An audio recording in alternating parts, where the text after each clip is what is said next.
Have you ever felt like you just don't know if you're making progress in the gym or if something specific is helping? I find that, I've been working out for a couple of years, and one of the things that always gets me is how do I actually know if something is benefiting me or not benefiting me? That comes on two fronts, right? On one side, you have like the specific exercises that you're doing. On the other side, you have supplements. And actually, on the third point, you have diet. But I think diet's easy because it extends beyond the gym. If you see someone who eats healthy, who eats their protein, who eats lean foods, they're going to be leaner. I think everyone can agree on that. But it's so much harder to measure like the impact of creatine, I think, or the impact of having done a specific exercise, because how much of it is actually attributed to the external thing versus the internal mechanisms, right? Of like your effort or your genetics. Like I've been going to the gym for years at this point. This is not my main creatine source. My main creatine source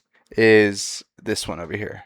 Boom. I'm sure you guys have seen this before. And the question is, how much is this helping me? Because I know that some of you guys sometimes feel like it's not helping. But on the other end, some of you people, including me, sometimes actually feel the opposite, where you're like, oh my God, is this like a magical thing? And I just found this funny clip, which I totally related to. With my measurements out of the way, it was time to take creatine for the first time ever. You're already looking bigger. Already? I decided.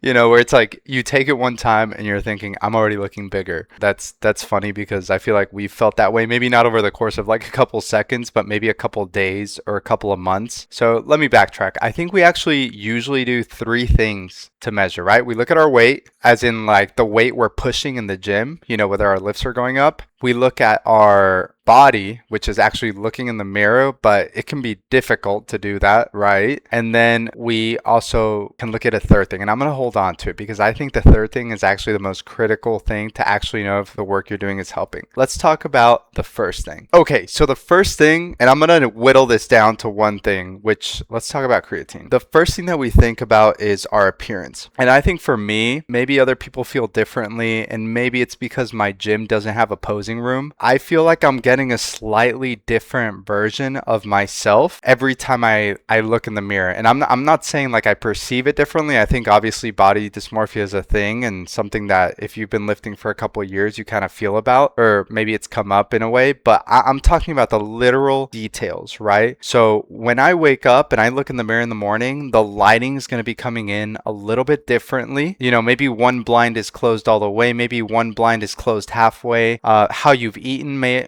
you may be retaining more water if you've been eating more carb. If you didn't eat the day before, you didn't eat for a while, and you didn't drink a lot of water the day before, maybe you're looking a little bit flatter, a little bit slimmer. So I personally try to stay away from this because of the variation. Funny story. So I go to a gym with a lot of light, a lot of open windows, and I found out, and this was after I was like, why do I like going to the gym sometimes? And why do I feel like I look better sometimes at the gym than other times? I'm going to the gym in the summer when the sun is actually out and it's kind of coming in through the windows. There's like the definition is on another level. Maybe for other people it's small, but for me I feel completely different versus when I go to the gym in the morning or before work. So I think that's literally, maybe subconsciously, one of the reasons why I like going to the gym when there's more natural light. And I also like, even to the point where certain exercises are have better lighting. I don't know if you guys have ever thought of that. It's like, oh, I like doing my deadlifts here because I like the mirror, I like the setup, or I just feel like I look better. That's the first thing. And we're always looking at ourselves, right, and comparing to other people, unfortunately. The second thing is strength. I think strength is also a good way to measure whether something is working. There's been a ton of studies done on creatine. Even like the International Society of Sports Nutrition has identified that creatine is actually, across a lot of different studies, like over 100 studies, they've identified that over 70% of people who participated in working out actually gained, 5 to 15% more strength than the placebo group who was not using creatine. So the strength gains, I think, are, for me, in my personal experience, a little bit more reliable than just looking at my appearance at a given time, unless you can actually control for all the things in number one.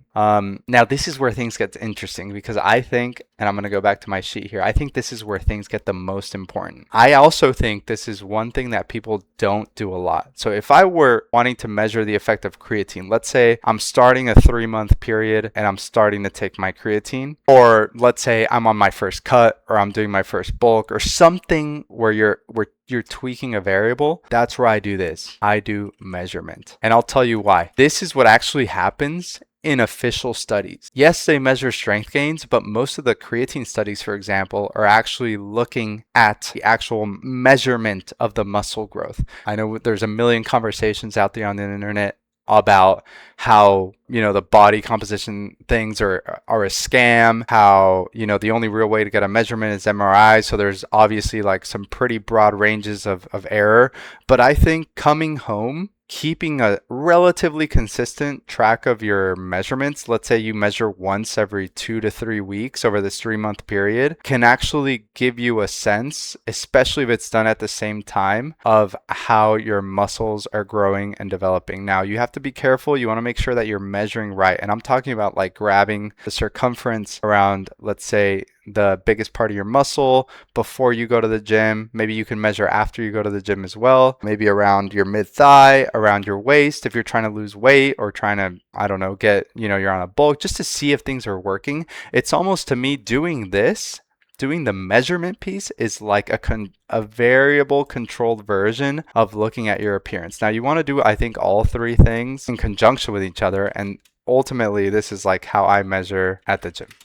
Next time you guys go to the gym, and I'm going to do this myself, and I've actually just did some measurements because I'm getting back on a bulk now that summer's kind of wrapping up. I'm doing my measurements. I'm going to do my forearms. I'm going to do my biceps. I'm going to do my waist to see if that changes. And I'm going to do my legs and calves. Again, I'm not looking for big changes. I think it'll serve as a good baseline for the year. I think over the course of 3 months, I would definitely see, like, for example, when I did my first cut, I saw a 2-inch change on my waist, right? Which, sure, maybe there's a little bit of variability, 10-20% of how I'm measuring and maybe how I am at the time, but I think I get a much better sense of my true impact that I'm having on my body when I go to the gym than just my appearance, or looking in the mirror, I mean. I don't know. Let me know you guys' thoughts talking about my experiences and what works for me. But I will say, from what I've seen on all the studies, it does appear to be worth taking creatine.